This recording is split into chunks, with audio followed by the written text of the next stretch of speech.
దక్ష ప్రజాపతి యొక్క కుమార్తెలలో ఒకరు స్వధ. ఈమెని పితృదేవతలకు ఇచ్చి వివాహం చేశారు. వీళ్ళకి ముగ్గురు కూతుళ్ళు, మేనక, ధన్య, కళావతి. ఈ ముగ్గురు పుట్టుకతో బ్రహ్మజ్ఞానులు. ఒకరోజు వీళ్ళు వైకుంఠంలో విష్ణు సభకి వెళ్ళి కూర్చున్నారు. ఈలోగా సనత్కుమారులు సభలోకి వస్తున్నారు. ఈ ముగ్గురికి శివమాయ ఆవహించి లేచి నమస్కరించలేదు. సనత్కుమారులు బ్రహ్మజ్ఞాని, ఈయనకి తెలుసు గొప్ప కార్యం జరగాలి, అందుకని వీళ్ళకి శివమాయ ఆవహించి ఇలా చేశారు అని ఇలా శాపం ఇచ్చారు. మీ ముగ్గురు భూలోకంలో మనుషులుగా జన్మించండి. ఈ ముగ్గురు వారి పాదాలపై పడి శాప విమోచనం అడిగారు. సనత్కుమారులు అన్నారు, మేనకాదేవి హిమవంతుడికి భార్య అయి పార్వతీదేవికి తల్లి అవుతుంది. ధన్యాదేవి జనక మహారాజుకి భార్య అయి సీతమ్మకి తల్లి అయి విష్ణులోకం చేరుతుంది. కళావతి వృషనాభుడికి భార్య అయి రాధకి తల్లి అయి గోలోకానికి చేరుతుంది. కొద్ది కాలానికి మేనకాదేవి హిమవంతుడికి భార్య అయ్యింది. ఈమె ప్రతి నెల అష్టమి తిథి రోజు అమ్మవారికి ప్రత్యేకమైన పూజ చేసేది. అలా కొన్ని సంవత్సరాలు చేశాక ఒకరోజు జగన్మాత ప్రత్యక్షమై, నువ్వు చేసే తపస్సు పూజకి నేను చాలా సంతోషించా. నీకు ఏం వరం కావాలి? మేనకాదేవి అంది, నాకు ఒక కూతురు కావాలి. ఈ కూతురు 3 లోకాలలో పూజింపబడాలి.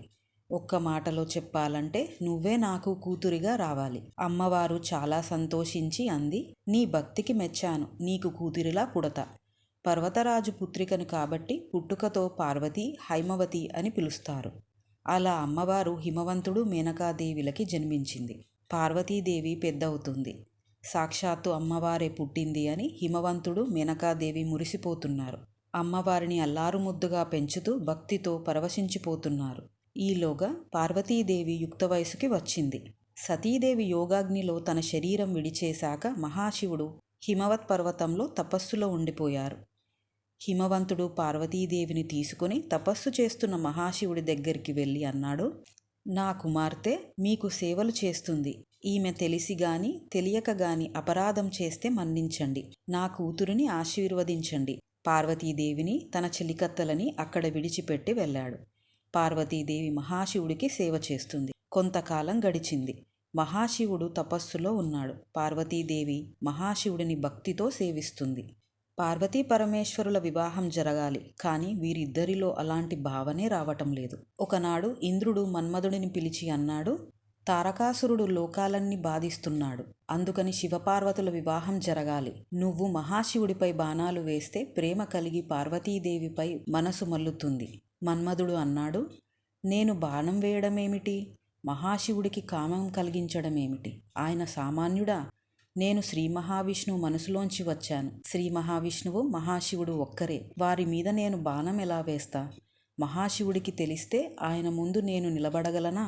నాకు భయం వేస్తుంది, నేను వేయను. ఇంద్రుడు అన్నాడు, ఎందుకు ఇంత ఆలోచన చేస్తున్నావు? నువ్వు చేయలేని పని నేను చెప్తానా? నువ్వు బాణం వేస్తే పార్వతీ పరమేశ్వరుల కళ్యాణం జరుగుతుంది. అప్పుడు నీకు ఎంత కీర్తి కలుగుతుంది. మన్మధుడు దిగాలుగా ఇంటికి వెళ్ళాడు. ఆయన భార్య రతీదేవి ఏమైంది అని అడిగింది. మన్మధుడు అన్నాడు, పరమశివుడు హిమవత్ పర్వతం పైన తపస్సు చేస్తున్నాడు. పార్వతీదేవి ఆయన పరిచర్యలు చేస్తుంది. ఇంద్రుడు నన్ను మహాశివుడిపై కామబాణాలు వేయమని ఆజ్ఞాపించాడు. రతీదేవి అంది, మహాశివుడు ఎవరనుకుంటున్నావు? ఆయన గొప్పదనం గురించి మనం చెప్పగలమా? నువ్వు బాణం వేయకు. నా 5వతనంతో చెలగాటమాడకు. మన్మధుడు అన్నాడు, తప్పదు, వేయవలసిందే. రతీదేవి నేను వస్తా అని ఇద్దరూ కలిసి మహాశివుడు తపస్సు చేస్తున్న దగ్గరికి వెళ్ళారు. వసంతుడిని పిలిచి వసంత ఋతువు వచ్చేలా చేశారు. ప్రకృతి చాలా అందంగా అయ్యింది. మహాశివుడు బహిర్ముఖుడు అయ్యాడు. అప్పుడే పార్వతీదేవి పూలు తీసుకొని వస్తుంది. మన్మధుడు ఇది సరి అయిన సమయమని తన చెరుకు విల్లులో పుష్పబాణం పెట్టి మహాశివుడిపై సంధించాడు. అది శివుడికి తగిలింది. ఆయనలో కొంత తేడా గమనించి అంతఃపరిశీలన చేసుకుంటున్నారు. నేను తపస్సులో ఉండగా నాపై మన్మథ బాణం ఎవరు వేశారు? ఎవరు హద్దు మీరారు అని చూస్తే మన్మధుడు కనిపించాడు. మహాశివుడు తన 3వ కన్ను తెరిస్తే మన్మధుడు భస్మమైపోయాడు. ఇలా జరగడానికి కారణం మహాశివుడు తండ్రి. బిడ్డలాంటి మన్మధుడు తండ్రిపై కామబాణాలు వేయడం అంటే హద్దు మీరడం, అధర్మం. అక్కడ ఉన్న దేవతలందరూ మాయమైపోయారు. పార్వతీదేవి పక్కకి జరిగింది. రతీదేవి తన భర్త భస్మం దగ్గర ఏడుస్తూ అంది, తల్లివి, తండ్రివి, గురువువి అన్నీ నువ్వే. అని నిన్ను నమ్మిన దాన్ని. అలాంటి నువ్వు హాలాహలం తీసుకున్న నీలకంఠుడిపై బాణం ఎలా వేశావు? నీకు తెలీదా నువ్వు ఏమైపోతావు అని? ఇంద్రుడు చెప్పాడని వేశావు. ఇప్పుడు నా పరిస్థితి ఏమిటి? ఎన్నో పూజలు నోములు చేశాను, అవేవీ రక్షించలేదు. ఆ సమయంలో అశరీరవాణి పలికింది, తొందరలో నీ భర్త శరీరంతో నీ దగ్గరికి వస్తాడు. అప్పటి వరకు నీ భర్త శరీరంతో లేకపోయినా నీకు కనబడతాడు. రతీదేవి సంతోషించి వెళ్ళిపోయింది. పరమశివుడు అక్కడి నుంచి వెళ్ళిపోయాడు. పార్వతీదేవి అలా నిలబడిపోయింది. విషయం తెలుసుకున్న హిమవంతుడు అనుకున్నాడు, అయ్యో, నా కూతురు సేవ చేయడానికి వెళ్తే మన్మధుడు బాణం వేయడమేమిటి? దానికి శివుడు 3వ కంటికి మన్మధుడు భస్మమైపోయాడు అని బాధతో తొందరగా ఆందోళనలో ఉన్న పార్వతీదేవిని తిరిగి తన అంతఃపురానికి తీసుకెళ్లాడు. శివపార్వతుల పెళ్లి జరగాలి. అందుకని మహాశివుడు సోది చెప్పే ఆమెగా మారి సోది చెబుతా అంటూ వెళుతున్నాడు. మేనకాదేవి చూసి పిలిచింది. సోది చెప్పే ఆమెగా ఉన్న శివుడు పార్వతీదేవి చేయి చూసి అన్నాడు, ఓ పిల్ల, నువ్వు అరణ్యంలోకి వెళ్ళి మహాశివుడి గురించి తపస్సు చేస్తావు. నువ్వు చేసే తపస్సుకి నీ అంతఃసౌందర్యం చూసి నిన్ను పెళ్లి చేసుకోవడానికి నీ ఇంటికి వచ్చి నిన్ను పెళ్లి చేసుకుంటా అని నీ తండ్రిని అడుగుతాడు. పెళ్ళయ్యాక ఆయన శరీరంలో నువ్వు సగభాగం అవుతావు. చాలా సంతోషంగా ఉంటావు. ఇది విన్న హిమవంతుడు, మేనకాదేవి చాలా సంతోషించారు. అలా కొంతకాలం గడిచాక పార్వతీదేవి తన తల్లిదండ్రుల దగ్గరికి వెళ్ళి అంది, నేను తపస్సు చేయడానికి వెళతా. మేనకాదేవి అంది, ఇంత సౌందర్యవతివి, ఆడపిల్లవి, అరణ్యంలోకి ఎలా వెళతావు? వద్దు తల్లి. పార్వతీదేవి వినలేదు. నేను వెళ్ళవలసిందే అని తన చెలికత్తలని తీసుకుని హిమవత్ పర్వతం దగ్గరికి వెళ్ళి ఘోరమైన తపస్సు మొదలుపెట్టింది. పగలు రాత్రి, ఎండ చలి వాన అని తేడా లేకుండా కొన్ని సంవత్సరాలు తపస్సు చేసింది. కొంతకాలం ఆకులు తినింది. మహాశివుడు ప్రత్యక్షమవలేదు. అప్పుడు తన తపస్సు తీవ్రం చేసింది. ఆకులు తినడం కూడా మర్చిపోయింది. మహాశివుడు పార్వతీదేవిని ఇంతగా పరీక్షించడానికి కారణం, మహాశివుడికి దగ్గర అవ్వాలంటే నేను అనేది ఉండకూడదు. అంటే నేను నీకు ఏదైనా ఇవ్వాలంటే నాదంటూ ఏమీ లేదు అని తెలుసుకోవాలి. ఇది మనందరికీ వర్తిస్తుంది. మహాశివుడు చాలా సౌందర్యంతో తేజస్సుతో బ్రహ్మచారిగా వచ్చాడు. పార్వతీదేవి ఆహ్వానించి మర్యాదలు చేసింది. బ్రహ్మచారిగా వచ్చిన మహాశివుడు అన్నాడు, ఎందుకమ్మా తపస్సు చేస్తున్నావు? పార్వతీదేవి అంది, మహాశివుడి కోసం. బ్రహ్మచారి అన్నాడు, మహాశివుడు ప్రత్యక్షమైతే ఏం చేస్తావు? పార్వతీదేవి అంది, మహాశివుడికి భార్యని అవ్వాలనుకుంటున్నాను. అది నా కోరిక. ఒకప్పుడు మన్మధుడు బాణం వేశాడు. ఆయనకి కోపం వచ్చి భస్మం చేశాడు. ఇప్పుడు నా తపస్సుతో ఆయనకి భార్యని అవ్వాలనుకుంటున్నాను. నా భక్తితో ఆయన్ని పొందాలనుకుంటున్నా. బ్రహ్మచారి అన్నాడు, ఇంత కష్టపడి తపస్సు చేసి శివుడిని పెళ్లి చేసుకోవడం ఎందుకు? ఆయనే అన్నం కోసం భిక్షపాత్ర పట్టుకుని భిక్షటనమూర్తిగా తిరుగుతుంటాడు. పోని వయస్సు చూద్దామంటే ఎప్పుడు పుట్టాడో ఎవరికీ తెలీదు. ఆకారం ఎలా ఉంటుందో అంటే లింగంగా ఉంటాడు.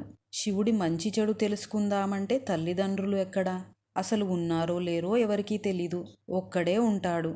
నీపై ఏదో మాయా మంత్రం వేసి నిన్ను ఆకర్షించాడు. అంతేకాని నీకు తగినవాడు కాదు. నీ అందమెక్కడా, ఆయన అందమెక్కడా? నీ ఐశ్వర్యమెక్కడా, ఆయన ఐశ్వర్యమెక్కడా? నీ వయసు ఏమిటి, ఆయన వయసు ఏమిటి? ఎందుకమ్మా ఈ తపస్సు? పోని ప్రత్యక్షమై నిన్ను పెళ్లి చేసుకుంటా అంటే పెళ్లి చేసుకునేటప్పుడు నువ్వేమో పట్టుచీర నగలు పెట్టుకుంటావు. పైగా హిమవంతుడి కూతురివి, నీకు లోటు లేదు. శివుడేమో భస్మంతో, ఏనుగు తోలుతో, మెడలో ఒళ్ళంతా పాములతో ఉంటాడు.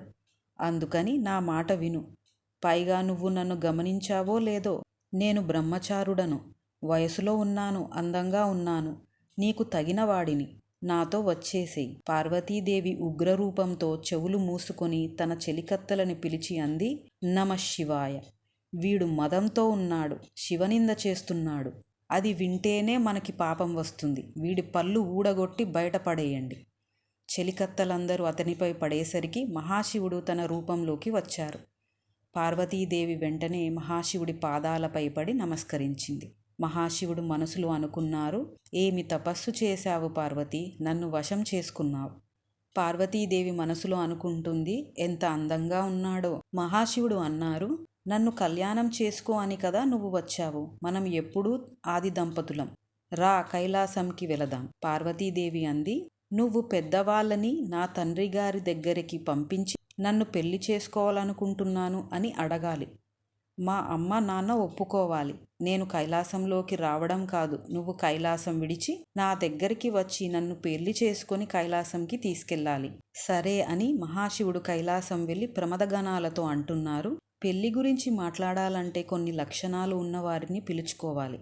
మంచి బుద్ధి ఉండి అవతల వైపు ఉన్నవారితో ఎలా మాట్లాడాలో తెలిసిన వారు ఒకరు, ఆ క్షణంలో మంచి ఆలోచన చేసి ఏం చేయాలో చెప్పగలిగిన వారు ఒకరు ఉండాలి. ముత్తైదువులు ఉండాలి. సంపద ఉన్నవాడు ఒకరు ఉండాలి. అలా ఎవరున్నారు మన దగ్గర? ప్రమదగణాలు అన్నారు. సప్తర్షులు ఉన్నారు. అందులో వశిష్ఠ మహర్షి భార్య అరుంధతీదేవి ఉంది.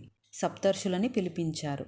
మహాదేవుడు సప్తర్షులతో అన్నారు, మీరు హిమవంతుడి దగ్గరికి వెళ్ళి పార్వతిని నాకిచ్చి వివాహం చేయమని అడగండి. సరేనని బయలుదేరారు సప్తర్షులు భార్యలతో. దేవతలు వచ్చి మహాదేవుడితో అన్నారు, మీ పెళ్లిలో పార్వతీదేవిని త్రికరణ శుద్ధిగా కన్యాదానం చేయకుండా భయపడుతూ మీ మీద అనుమానంతో కన్యాదానం చేసేలా మీరే చేసుకోవాలి. మహాశివుడు అన్నారు, ఎందుకు అలా? దేవతలు అంటున్నారు, మీ వంటి వారికి త్రికరణ శుద్ధితో కన్యాదానం చేస్తే హిమవంతుడు మేనకాదేవికి మోక్షం వస్తుంది. అప్పుడు హిమవత్ పర్వతం ఉండదు. హిమవత్ పర్వతం ఎందరికో తపస్సు చేసుకునే దివ్యభూమి. అందుకని వారి మనసులో మీ మీద అనుమానం వచ్చేలా మీరే చేయండి. మహాశివుడు ఒక నవ్వు నవ్వి సరేనన్నారు. సప్తర్షులు వెళ్ళి మాట్లాడాక హిమవంతుడు మేనకాదేవి పెళ్లికి ఒప్పుకున్నారు.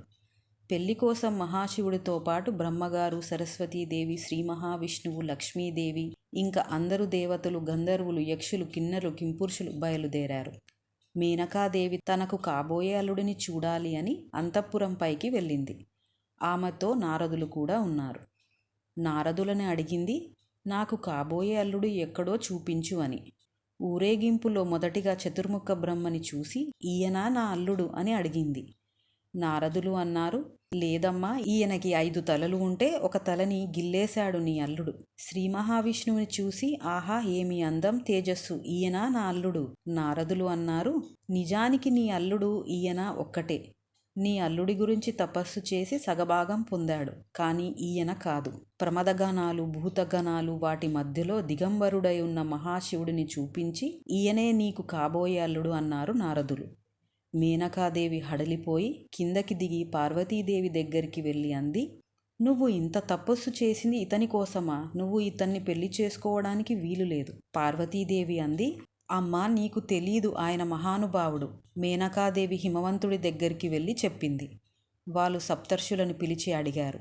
అరుంధతి అంది, నీ అల్లుడు సామాన్యమైన వాడు కాదు. ఇలా రావడానికి ఒక కారణం ఉంది. ఈయన కోటి సూర్యకాంతితో ఉంటారు. ఇప్పుడు చూడండి అని మహాశివుడి కోటి సూర్యకాంతులతో ఉన్న రూపం చూపించింది. మేనకాదేవి ఆ రూపం చూసి కన్ను తిప్పలేకపోయింది. నారదులతో అనింది, మరి ఇదివరకు అలా ఉన్నాడు? నారదులు అన్నారు, దానికి ఒక కారణం ఉంది. ఆయన అలా ఉంటాడు, ఇలా ఉంటాడు. మేనకాదేవి అంది, అదేమిటి అని అనుమానం వచ్చింది. అలా దేవతల కోరిక తీరింది. శివపార్వతుల కళ్యాణం మొదలవబోతోంది. అప్పుడు శ్రీ మహావిష్ణువు వచ్చి అన్నారు, మహాదేవ, మీ వివాహం చూడడానికి సమస్త భూలోకం వచ్చింది. భూమిపై బరువు ఒకవైపు అయి వంగింది. మహాశివుడు అగస్త్య మహర్షిని దక్షిణ దిక్కుకి వెళ్ళమన్నారు. అప్పుడు సమానమవుతుంది. నువ్వు ఎక్కడి నుంచి అయినా నా వివాహం చూడగలవు అని అగస్త్య మహర్షికి వరమిచ్చారు. కళ్యాణం మొదలైంది. చతుర్ముఖ బ్రహ్మగారు పురోహితులుగా ఉన్నారు. హిమవంతుడు, మేనకాదేవి కన్యాదానం చేస్తున్నారు. శివపార్వతులు ఒకరిపై ఒకరు జీలకర్ర బెల్లం పెట్టుకున్నారు. తెరతీసిన వెంటనే శివపార్వతులు ఒకరినొకరు చూసుకున్నారు. పాణిగ్రహణం జరిగింది. శివపార్వతులు ఒక దగ్గర కూర్చున్నారు. దేవతలంతా వచ్చి అన్నారు, మహాదేవ, మన్మధుడు భస్మమయ్యాడు, బ్రతికిస్తానన్నారు, బ్రతికించండి. మహాశివుడు ప్రేమగా పార్వతీదేవిని చూసేసరికి మన్మధుడు పుట్టాడు. హిమవంతుడు పార్వతీదేవిని దగ్గరికి పిలిచి అన్నాడు, అమ్మా, నీకు తండ్రిని అయి ఎంత అదృష్టవంతుడిని అయ్యాను. నిన్ను అల్లారు ముద్దుగా చూసుకుని మురిసిపోయాను. ఇప్పుడు నీకు పెళ్ళి అయి నీ అత్తారింటికి వెళుతున్నావు, చాలా సంతోషం అని కళ్ళ వెంట నీరు గార్చాడు. మేనకాదేవి వచ్చి అంది, అమ్మా, నువ్వు జగదంబవని తెలుసు, అయినా నాకు తల్లిదనం ఉండి చెబుతున్నా, అప్రమత్తత పాటించు, మీ ఆయన మనసు తెలుసుకో. అలా అప్పగింతలు చేశారు. శివపార్వతులు కైలాసం చేరుకున్నారు. అలా జగత్తుకి తల్లిదండ్రులై సమస్త జీవులని కాపాడుతూ ఉన్నారు. ఓం నమ శివాయ.